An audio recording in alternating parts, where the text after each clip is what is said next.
Boa noite, meus irmãos. Estamos mais uma vez aqui então para esse momento precioso de reflexão da Palavra de Deus e nós nos alegramos com isto e esperamos que você nos acompanhe até o final desta reflexão. Nós vamos fazer oração pedindo a bênção de Deus para esse momento. Deus nosso Pai, nós te damos graças, Senhor, por mais essa oportunidade que estamos tendo de estarmos com a Tua Palavra aberta, ó Deus, para estudá-la. E nós pedimos ao Senhor que nos assiste e abençoe, que o Senhor, o Espírito Santo, esteja conosco nos dando instrução, tanto para a comunicação da Tua Palavra, como para a recepção, o aprendizado, ó Deus, da Tua Santa Palavra. Ajuda-nos, ó Deus, nós dependemos de Ti, e assim nós pedimos em nome de Jesus. Amém. Muito bem, vamos ler o texto da Palavra de Deus proposto para hoje, que é Gálatas 4, de 8 a 11. Esse bloco todo, esta sessão, iria de 8 a 20. Hoje nós vamos ver somente esses versículos de 8 a 11. Gálatas 4, 8 a 11. Diz assim: outrora, porém, não conhecendo a Deus, servíeis a deuses que, por natureza, não o são. Mas agora que conheceis a Deus, ou antes, sendo conhecidos por Deus, como estáis voltando outra vez aos rudimentos fracos e pobres, aos quais de novo quereis ainda escravizar-vos? Guardais dias e meses e tempos e anos. Receio de vós tenha eu trabalhado em vão para convosco. Amém? Deus abençoe esta leitura da sua palavra e nos abençoe na reflexão deste texto. A idolatria da religião bíblica, a idolatria da religião bíblica é um termo até meio absurdo, meio contraditório, vamos dizer assim, né? Como é que pode? Mas vamos dizer que isso, na verdade, pode acontecer, né? Esses versículos aqui apresentam dois contrastes. Todo esse texto aqui de 8 a 20, né? Tem aqui dois contrastes, nós vamos ver um deles hoje, um deles entre a fé do Evangelho e as religiões do mundo. Essa questão vamos ver hoje, mas depois vamos ver também que há outras questões também. Por exemplo, o outro contraste é entre o ministério do Evangelho e o ministério do mundo. Estão mais versículos de 12 a 20, e que nos dá esclarecimento sobre como o Evangelho afeta de modo prático nossos relacionamentos com pessoas. Então, são contrastes, na verdade, que nos acompanham, e devemos aprender a enxergar esses contrastes na nossa vida, né?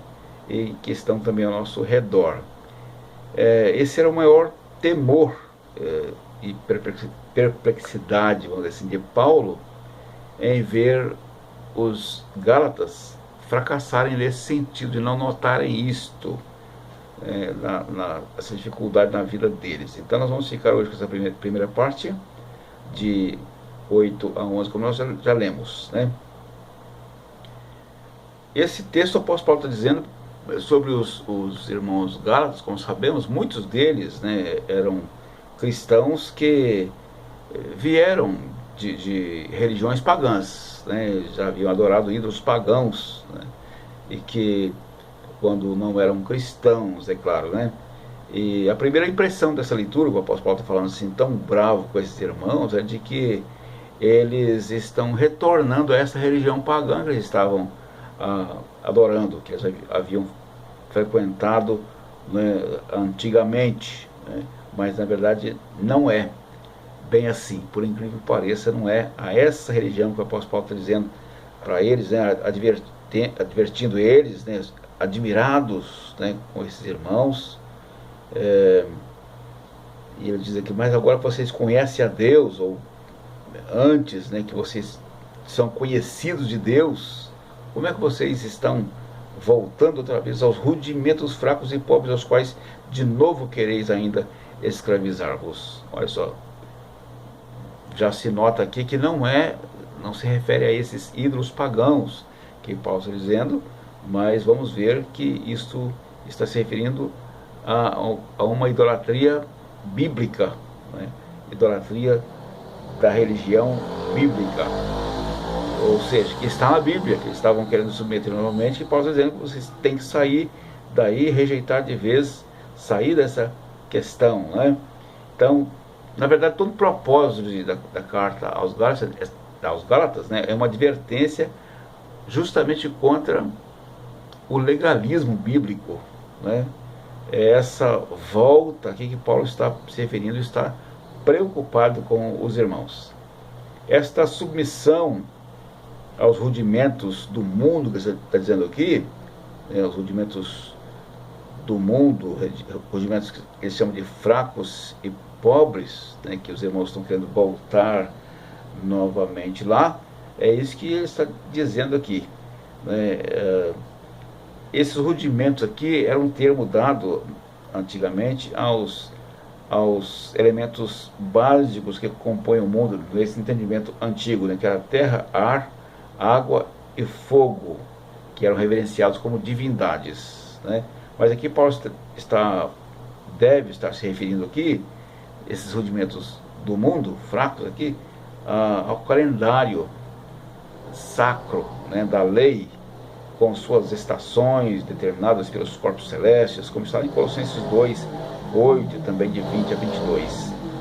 A lei sujeitava a vida, né, dos religiosos, né, da religião judaica, ao controle desses rudimentos, né, controle desses astros, né, que formavam as estações do ano e tempos e festas, né, lua nova e tal, né. Então, Paulo está realmente dizendo que aqui fazer por merecer a salvação através de seguir, né, esses preceitos antigos, que eram sombras, que eram formas de conduzir esse povo até Jesus Cristo, e retornar a esses preceitos como sendo uma pontuação para a salvação, tipo assim, uma moralidade bíblica meticulosa da religião, não é? Ele está dizendo que isso é escravidão, é o mesmo que escravidão a ídolos, tanto quanto o paganismo declarado, né, e suas práticas imorais. Paulo está dizendo, vocês estão regredindo, voltando atrás. Então, isso quer dizer que assim, o religioso, o religioso, puramente religioso, que se firma na religião, que se gaba da religião, tem a religião como seu meio de ganhar o favor de Deus, de aproximar de Deus. Na verdade, o religioso está tão perdido e escravizado quanto o próprio ateu. Por quê? Ambos estão querendo, tanto o religioso como o ateu, estão querendo ser seu próprio Salvador e Senhor, né, apenas de maneiras diferentes.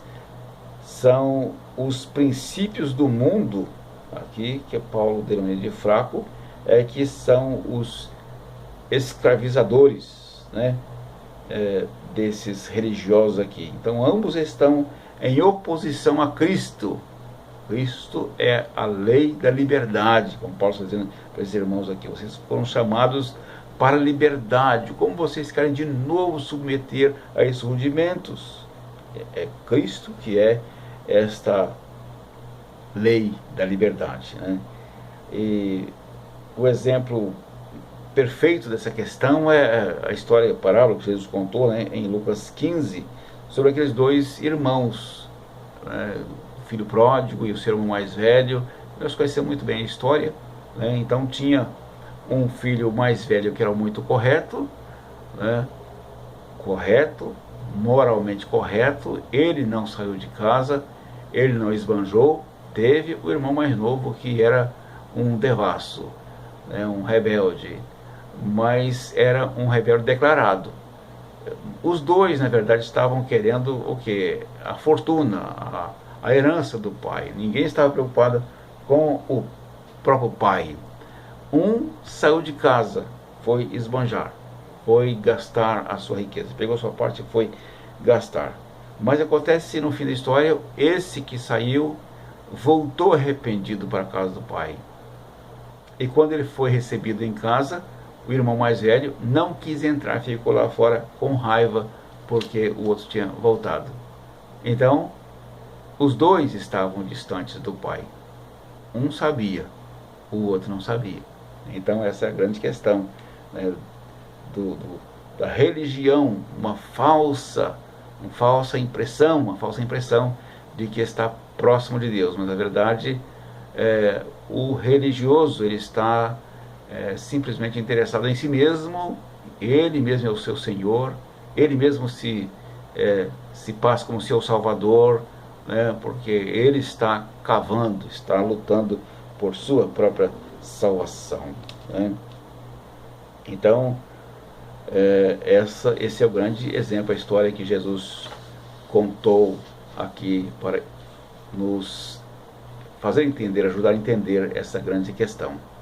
Então a idolatria e escravidão religiosas são mais perigosas do que a própria irreligião.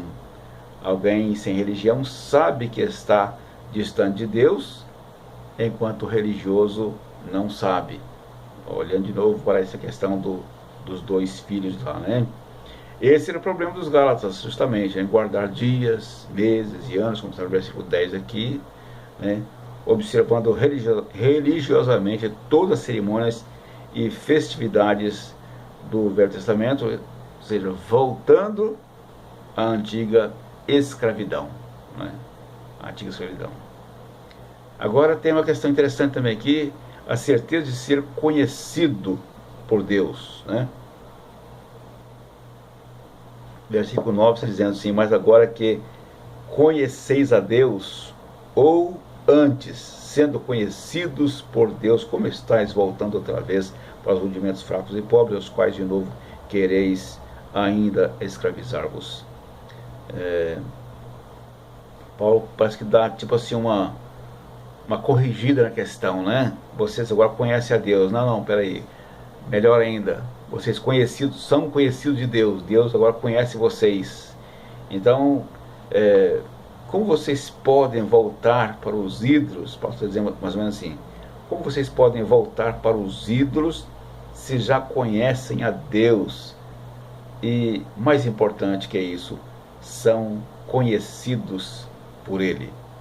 Então, todos que recebem a vida eterna, é claro, conhecem a Deus, como está em João 17, versículo 3, o Senhor Jesus falou, né? Mas o que faz alguém conhecido de fato, o que faz alguém cristão de fato, é ser conhecido dele, ser conhecido de Deus, né? Ou seja, não é tanto o meu afeto por Deus, o seu afeto por Deus, né? Mas sim o afeto, o amor dele por você, que faz de você um cristão. O seu amor por Deus é variável, meu amor por Deus é variável. Um dia estou muito apegado com Deus, né? Sou muito próximo de Deus. Outro dia eu posso estar distante, quem sabe até decepcionado com Deus, mas o amor de Deus é invariável, né? O amor de Deus jamais muda. É isso que faz da gente um cristão. Isso posso dizer para os irmãos: vocês conhecem a Deus, mas muito mais que isso, Deus agora conhece vocês, né? Deus agora conhece, não somente de saber quem é você, mas conhece de perto, como ele conhecia Jó, como falou para Satanás, né? Ele conhecia Jó de fato. Deus conhece os seus servos de um modo afetuoso, próximo, né? Como sendo dele, propriedade dele, exclusivamente dele. Isso Paulo está dizendo para esses irmãos aqui, né? Isso é um antídoto contra a idolatria, como diz Richard Lovelace, na página 112 do livro que está seguindo aqui, né? O grande fundamento da fé cristã, então, não é quanto conseguimos fazer e ser, mas quão inabalável é o coração dele voltado para nós. Esse é o grande fundamento da fé cristã. Então, se conhecemos a Jesus e sabemos que ele nos conhece, desfrutaremos dele e empurraremos para longe os ídolos controladores da nossa vida, né? Em Cristo nós temos a lei da liberdade, porque é Ele que nos ama, é o Senhor que nos amou primeiro, Ele que nos tem como seus filhos, e esse amor do Senhor, essa decisão do Senhor é irrevogável. Que coisa boa. Perguntas para reflexão. Que ídolos você corre risco maior de servir? Esses irmãos dos Gálatas aqui, né, os líderes deles que antes falavam assim: vocês não podem servir, né, aos deuses, ao Deus, vocês não podem guardar a lei de Deus, né, vocês não podem guardar a lei de Deus. Antes, quando eles serviam a idolatria. Agora, quando eles eram crentes, os líderes, né, judaizantes diziam: vocês precisam guardar a lei. Olha só. Só que as duas formas são tão perigosas e erradas, né, da mesma forma, né? Então a pergunta: que ídolos você corre risco maior de servir? Outra pergunta: como o fato de Deus conhecer você o tranquiliza hoje? Muito boa essa pergunta. Terceira: até que ponto lembrar que Deus conhece você o livra da tentação de adorar ídolos? Muito bom. Então essa é a nossa reflexão de hoje nesse texto. Que Deus os abençoe e continue nos ajudando a entender cada vez melhor a sua palavra, para termos mais firmeza, mais convicção e mais garantias, né? Mais coragem para pregar esse evangelho puro e santo da palavra de Deus, o evangelho maravilhoso do Senhor Jesus. Que Ele nos abençoe grandemente. Amém? Oremos. Muito obrigado, Senhor, por Tua palavra, que é rica e preciosa. Obrigado, Deus, por nos ajudar na compreensão. E nós sabemos que temos muito ainda que aprender. Tua palavra é inesgotável, Pai. Nós queremos nos aprofundar nesse conhecimento para ter uma visão bem ampla da nossa herança bendita no Senhor. Esteja conosco, Pai, nos abençoe.